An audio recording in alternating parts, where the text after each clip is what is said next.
Australians go to the polls to choose their next leader. No consensus on Syria at G20 summit. And locally, tough measures to cool the property market to stay in place.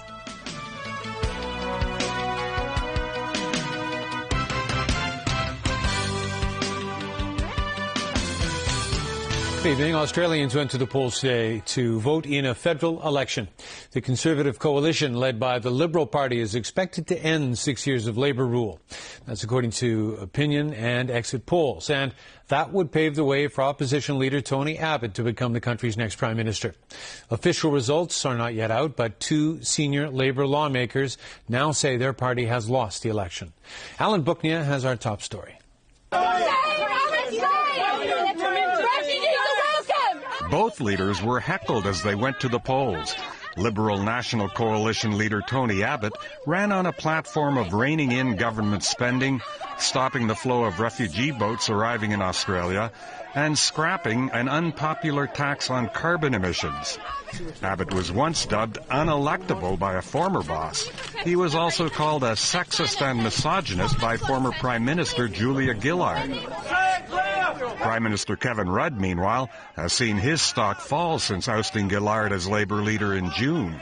She had ousted him in a similar party coup 3 years earlier.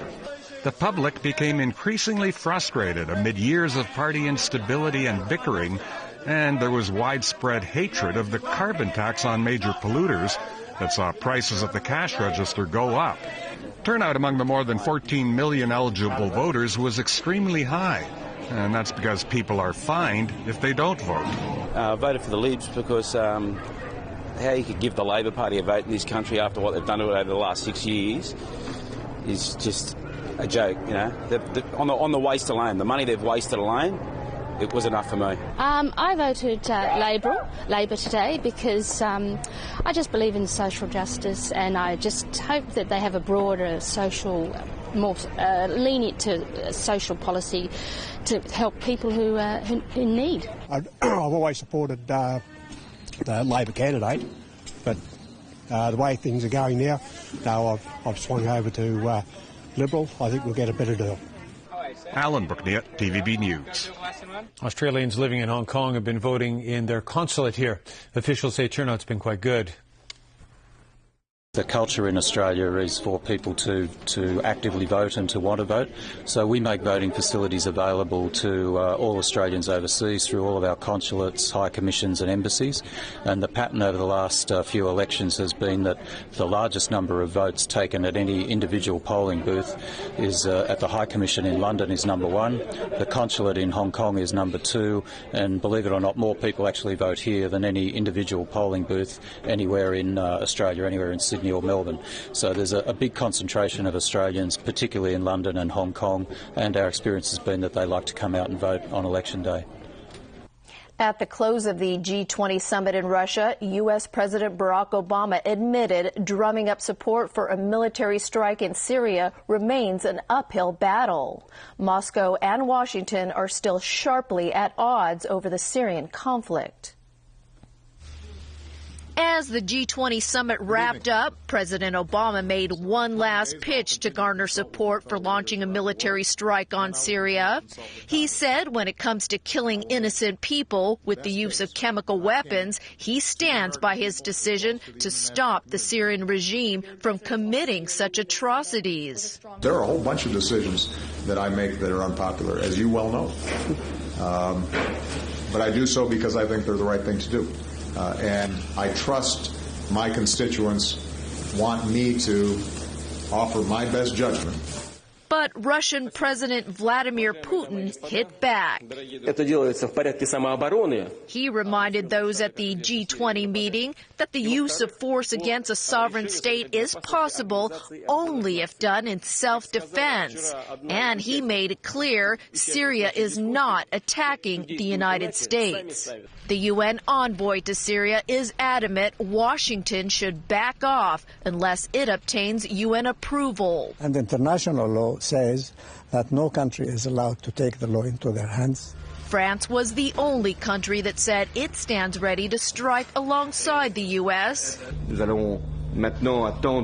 In fact, French President Francois Hollande said chemical weapons proof and U.S. congressional approval will seal that deal. While Britain's parliament did not back a U.S. strike, its prime minister supports the idea in principle. And I will support his efforts to build international support for upholding the international taboo against the use of chemical weapons. All was not lost concerning Syria. The White House says the U.S. and 10 other countries pledged support for an international prohibition on the use of chemical weapons. They include Japan, South Korea, the UK, and France. To local news now, the government is standing firm on keeping in place tough measures to cool the property market. Housing Chief Anthony Chung made clear they could help prevent an asset bubble. Ronnie Samtani has more. Real estate agents are unhappy with the market cooling measures, saying they've affected their livelihood. They plan to step up their opposition by refraining from placing ads in newspapers on Monday. Despite growing calls to withdraw those measures, the Secretary for Transport and Housing said today the government does not plan to do so. They are intended to stabilize the property market, to reduce the asset bubble risk, because it is not just about the property market, but any undue turbulence will affect our macroeconomic and financial stability. As for reports that the government is studying the long-term use of a 16-hectare site in Fanling that used to house the Queen's Hill Barracks, the housing chief said Hong Kong urgently needs to boost land supply, so he welcomes all usable land. But he said the future of the site, which has been earmarked for a private university, lies in the hands of the Education and Development Bureaus. Along with the housing target of 470,000 units over the next 10 years, the Long-Term Housing Strategy Steering Committee has proposed the licensing and regulation of subdivided flats. Of course, there are other members who are concerned about the side effect of whatever licensing or registration measures to be introduced. That is why in our consultation document, we say that this is something for exploration. With the public consultation offering an opportunity to gather different suggestions to find the best workable option, Chung said he looks forward to having the public express their views on proposals, which they can do from now until December 2nd. Ronnie Samtani, TVB News. Opponents of government plans to develop the Hung Shui Kiu area in the new territories made their voices heard today during a public forum. Some say officials have not unveiled a concrete plan, and they're worried about the future of residents there. Evelina Lung reports. Say no to directionless land grab. More than 100 people who are against the development plans chanted outside the forum venue this afternoon. The government wants to build some 60,000 residential homes in the area. But these protesters say their livelihoods will be affected as a result. Has the government taken into consideration the future of the people who are working in the area? This one asked. They operate outdoor warehouses there. If the government is to repossess the land, where will these people work, he asked. Meanwhile, about 500 people attended the forum inside. This non-indigenous resident said people living in other areas where the government plans to develop could stay put following the completion of the projects, but no one knows if this is the case for Hung Shui Kiu residents. The head of the Two Moon Rural Committee, Junius Ho, says residents are demanding reasonable compensation. However, there were also those who support the plan. This landowner said he is interested in working alongside with the government to develop residential homes in the area. A government representative who also attended the forum stressed it will gather more opinion before coming up with a concrete plan for the development area, but admitted it is inevitable that some residents will be affected. Construction of the project could begin in 2019 at the earliest. Evelyn Lang, TVB News.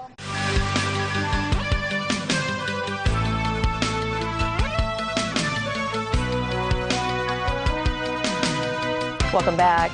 The Taishan nuclear power plant in Guangdong province will start operating at the end of this year. Experts maintain the technology used there is safe. But as Vicky Kung reports, some green groups have called for greater transparency. A request for more information. Green groups submitted a petition to organizers of a conference on the Taishan nuclear power plant held at City University today.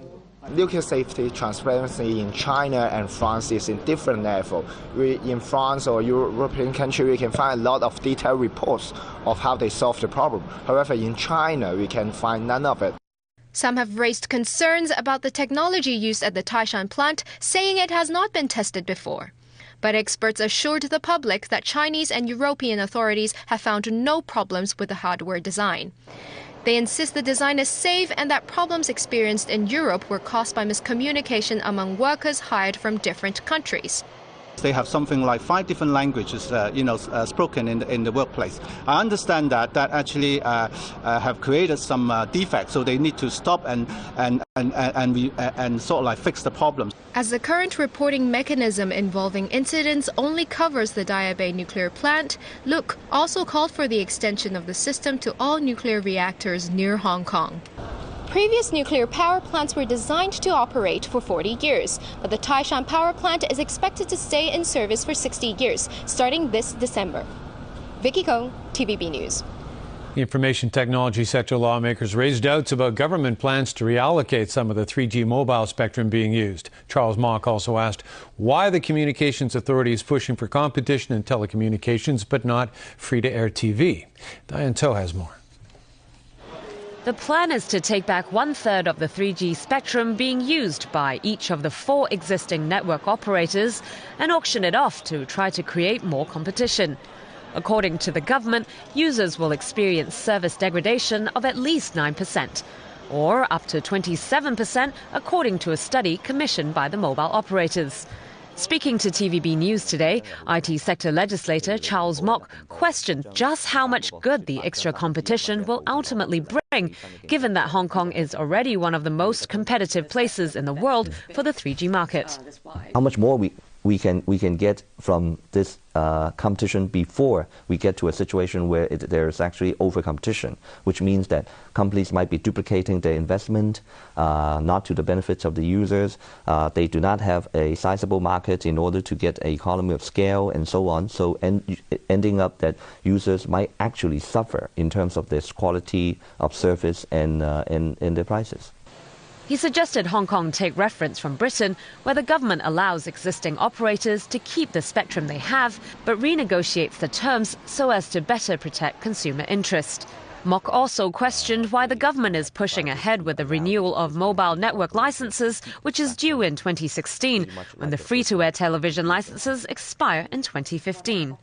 The current discussion about 3G re-auction and this reallocation really opens up another big question in our mind, is that whether or not the regulatory regime for the telecommunications is consistent with the regulatory regime for television. Mock complained that the government skipped a consultation process and circumvented lawmakers by planning to release its report on the 3G auction plan next month and announce a decision at the same time. Diane To, TVB News. The police chief says it's not surprising the force was given a service award given how good Hong Kong's public order is. At the Police Academy graduation parade today, Andy Cheung defended the award given to the force by the Civil Service Bureau yesterday.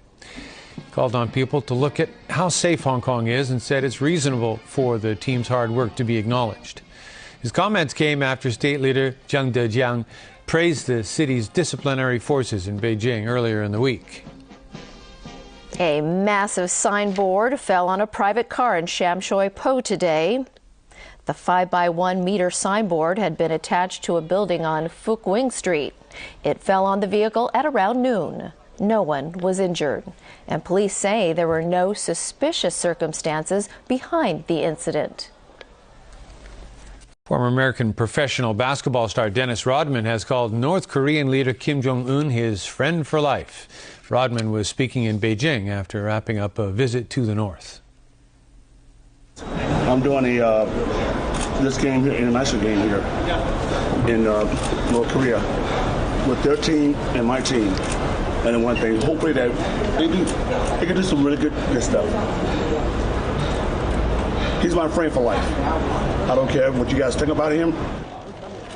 Rodman also rejected calls to lobby for the release of American Kenneth Bae, who's been sentenced to 15 years hard labor in North Korea for engaging in hostile acts against the state. The former NBA player said the fate of the Christian missionary was none of his business. Pyongyang said Kim and Rodman held talks and watched a basketball game together during the visit. Security is tight in Indian-controlled Kashmir as world-renowned conductor Zubin Mehta prepares, that is, to hold a concert there.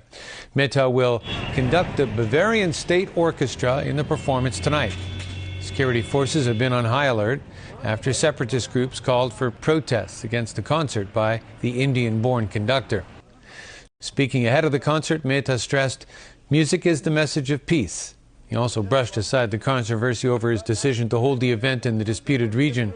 Mehta said, "I didn't choose Kashmir. Kashmir chose me."